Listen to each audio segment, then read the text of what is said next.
लगा गया था, हमारे टी शर्ट कुर्ते को फाड़ दिया गया था। आज एडीएम साहब सलामी दे रहे हैं। ये लोकतंत्र की सुंदर तस्वीर है। आस्था का केंद्र होता है मस्जिद, चर्च, गुरुद्वारा, गिरजाघर, आस्था के केंद्र होते हैं। सदन लाखों करोड़ों किसानों युवाओं की आस्था का केंद्र है। लाचार बेबस मजलूम लोग इस सदन की और इस दृष्टि से देखते हैं कि वहां जब कोई नियम बनेगा तो मेरे लिए सुरक्षा कवच बनने का कार्य होगा। तो इसीलिए मेरा मानना है, ये मेरे विचार है, ये हो सके बाकी अन्य लोगों के भी विचार हो सकते हैं। और इस देश के 5वें प्रधानमंत्री चौधरी चरण सिंह का भी एक कथन था कि देश के किसानों एक नजर रखना खेत खलिहान पे और दूसरी नजर रखना लाल किला के मचान पे। लाल किला के मचान का अर्थ है हाउस से, चाहे वो पार्लियामेंट का हाउस हो या असेंबली का हाउस हो।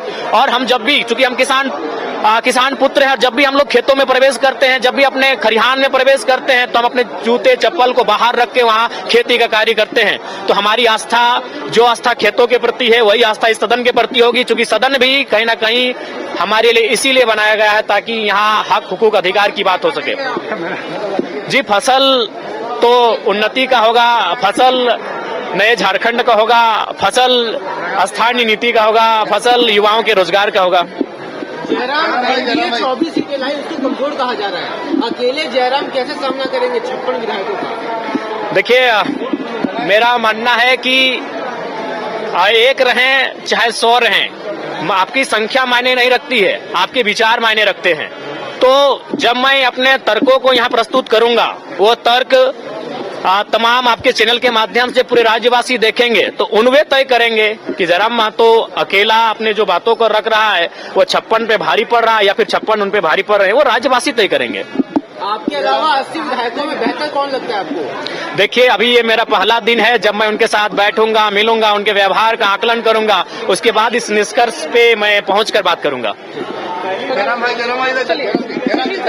देखिए, विशेष एक्सपीरियंस नहीं रहा। विशेष क्या रहेगा, हम लोग तो मान के चलिए एक आदत सी हो गई है जनता के लिए लड़ना, संघर्ष करना। हाँ, ये चीज रहा कि यही विधानसभा है और यही दीदी है जो 1 साल पहले 23 मार्च 2023 का वो दिन था, एडीएम साहब भी पीछे ही हैं और जोरदार लाठियों से प्रहार किए थे, रबड़ गोली दागा गया था, आंसू गैस दागा गया था, हमारे टी शर्ट कुर्ते को फाड़ दिया गया था। आज एडीएम साहब सलामी दे रहे हैं। ये लोकतंत्र की सुंदर तस्वीर है।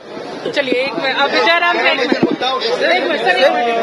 सिर्फ सलामी पाने का जी, सीजीएल का मुद्दा बिल्कुल मजबूती के साथ, चूंकि आज शपथ का दिन था। देखिए, हमारे साथ जयराम महतो है। जयराम, एक सीट का जयराम कैसे लड़ेगा? लड़ने के लिए जज्बा होना चाहिए, सीट मायने नहीं होना चाहिए लड़ने का। उसके लिए आपके अंदर निष्ठा होना चाहिए, आपको भयभीत नहीं होना चाहिए। आप एक सीट से चुनाव लड़ लेंगे। हम तो बिना सीट के लड़ रहे थे, हम तो सड़क में लड़ रहे थे, हम तो सदन के बाहर भी लड़ रहे थे, तो एक सीट से ही हम लड़ लेंगे। मुद्दों की आवाज जो आप बार बार कहते रहे, सिद्धांत पर लड़ते हैं, क्या सिद्धांत पर चलने के लिए सत्ता जरूरी नहीं? बिल्कुल जरूरी है। मैंने अपने इंटरव्यू में भी कहा था कि सिद्धांत और सत्ता दोनों विपरीत दिशा में है, लेकिन कभी कभी सत्ता को हासिल करने के लिए आपको सिद्धांतों का त्याग इसलिए करना पड़ता है कि आपकी जनता आपको सत्ता में काबिज होते हुए देखना चाहती है, क्योंकि जनता की समस्या का समाधान सिद्धांत से नहीं, सत्ता से होगा। 5 साल में कभी ऐसा भी मौका आएगा कि आप सत्ता के साथ हो सकते हैं? देखिए, ये तो सरकार की कार्यशैली पे निर्भर करता है और हमारी जनता, जो 12 लाख जनता और उसके बाद जो झारखंड की जनता है, उनके प्रति जो सरकार का रवैया रहेगा, उस रवैये पे निर्भर करता है। हाँ जी, सपने हकीकत होते हैं। हालांकि ये तो एक ऐसा सपना जैसे मैंने देखा ही नहीं था, क्योंकि देखने का हैसियत भी नहीं था कि इतना बड़ा सपना देख सकूं।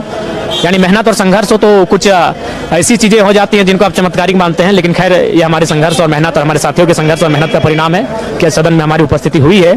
और ये लय और मेहनत अगर बरकरार रहा तो निसंदेह हम लोग आने वाले दिन और सदस्यों के साथ यहाँ प्रवेश करेंगे। महज कुछ महीने पहले कुछ किलोमीटर दूर तक पहुंचते थे, लाठियां खाते थे, वापस लौट जाते थे, लेकिन आज उसमें लोकतंत्र के मंदिर में खाली पैर आए। क्या एहसास रहा? जी, एहसास के साथ एक जिम्मेवारी का एहसास हो रहा है कि जिस कर्तव्य के लिए यहाँ आए हैं उसका निर्वहन करें, उसका पालन हो सके और उन विषयों को लेकर हम गंभीर रह सकें। जो बाहर आवाज गूंजता था, सदन में टाइगर गूंजेगा?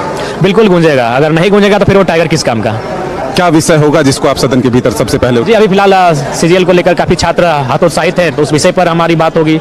हमारे क्षेत्र में प्रवासी मजदूर 40-45 फंसे हुए हैं, तो उनको वतन वापसी और साथ ही साथ नए उद्योग का सृजन हमारे राज्य में, जिसमें 75% स्थानीय लोगों को देकर उस दिशा में आगे बढ़े, उस पर हमारी बात होगी। क्या आप एक उपलब्धि तो पा लिए, विधायक बन गए, युवाओं का जो रोजगार का विषय है और जो दर्द है, क्या एक युवा के तौर पर उठाएंगे? बिल्कुल, हम केवल उठाएंगे नहीं, सरकार को केवल उसमें घेरेंगे नहीं, बल्कि अपने आइडियाज को भी प्रेजेंट करेंगे कि आप कैसे काम कर सकते हैं। क्योंकि ऐसा नहीं कि हम केवल आपको प्रॉब्लम्स बता देंगे कि आप ये प्रॉब्लम क्रिएट कर